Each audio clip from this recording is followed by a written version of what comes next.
Good morning बच्चों। आज की कक्षा में हम औषध से संबंधित सवालों को देखेंगे। आप देखेंगे कि औषध में हमारे पास किस तरह से सवाल आएंगे और हम उन्हें किस तरह से हल करेंगे। तो चलिए औषध से संबंधित एक हम सवाल देखते हैं। हमारे पास सवाल है 10, 15, 12, 10, 11 और 14।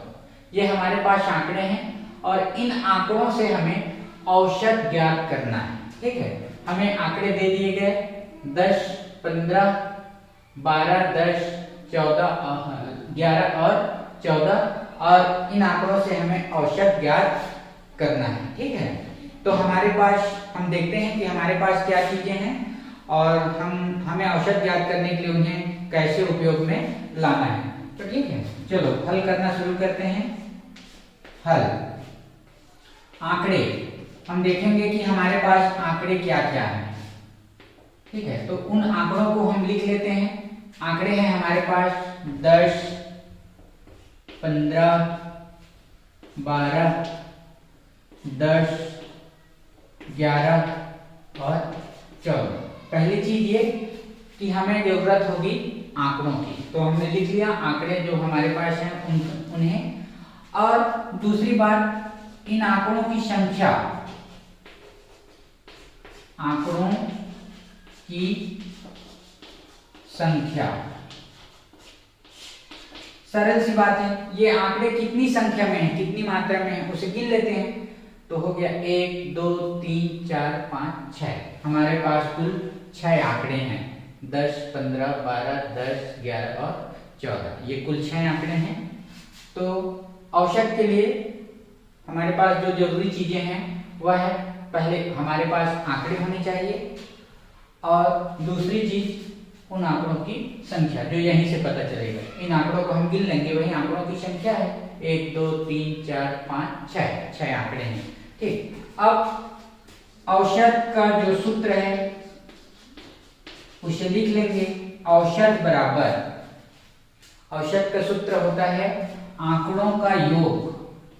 हमारे पास जो आंकड़े हैं उनका आंकड़ों का योग, योग को हम कहते हैं जोड़। सरल शब्द में होगा जोड़ बटे, या भाग भी कह सकते हैं।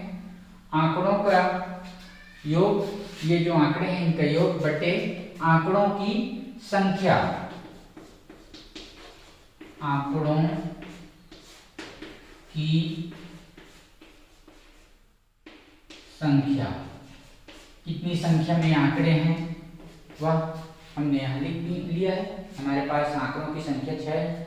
तो चलिए आंकड़ों को पहले जोड़ते हैं, तो इसे हम जोड़ के रूप में लिखते चलते हैं। 10 धन 15 धन 12 धन 10 धन 11 धन 14 बटे आंकड़ों की संख्या। आंकड़ों की संख्या, ये आंकड़े कितने में है, 1, 2, 3, 4, 5, 6। हमने यहाँ भी लिखा है आंकड़ों की संख्या 6। अब इन आंकड़ों का योग हमने किया है तो इसे हम जोड़ लेते हैं। अगर इस तरह से जोड़ना नहीं आता तो हम उसे ऐसे लिखकर जोड़ लेंगे 10, 15, 12, 10, 11 और 14। चलिए जोड़ लीजिए इसको।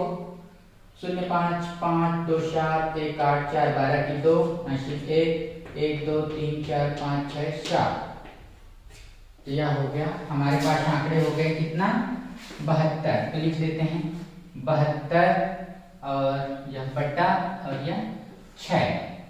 अब 72 को 6 से भाग देना है, तो ऐसे भी आप भाग दे सकते हैं 72 भाग 6। ठीक है, भागने हमने सीखा है पहले। 6 एकम 6, 1 बचे 2 उतार लिए, 6 दूनी 12। तो हमारे पास उत्तर आया 12। कितना आया, 12। यही जो है औषध है।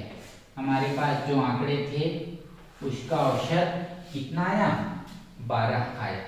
ठीक है। और यह भी ध्यान रखिए कि जो औसत होगा वो इन आंकड़ों के बीच से ही होगा। सबसे बड़ा सबसे छोटा जो आंकड़ा होगा, जैसे यहाँ पर हमारे पास है 10 और सबसे बड़ा आंकड़ा हमारे पास है 15, तो औसत जो है इस 10 और 15 के बीच की ही कोई संख्या होगी। ठीक है, जैसे हम देखा कि हमारे पास औसत मिला कितना 12, तो 12 इन्हीं 10 और 15 के बीच की संख्या है। तो इस तरह से हमें सवाल हल करने हैं। ध्यान रखिए कि जब भी हमारे पास औसत के सवाल आएंगे तो हमारे पास आंकड़े होंगे, जैसा हमने यहाँ देखा हमारे पास आंकड़े हैं और आंकड़ों की संख्या जो इन्हीं आंकड़ों को गिनकर प्राप्त कर सकते हैं, जैसे 1 2 3 4 5 6 आंकड़े हैं, वही आंकड़ों की संख्या है। अब आगे हम क्या करेंगे, औसत का सूत्र ध्यान रखिए, आंकड़ों का योग मतलब जो आंकड़े हैं उनका योग जोड़ और बटा आंकड़ों की संख्या, वो संख्या कितनी है, तो जैसे यहाँ 6 है तो हमने लिखा 6, और फिर हमें आंकड़ों को जोड़ना है और उसे आंकड़ों की संख्या से भाग करना है। तो जो हमें मिलेगा, जैसे हमें मिला यहाँ 12, वही जो है इन आंकड़ों का औसत होगा। ठीक है।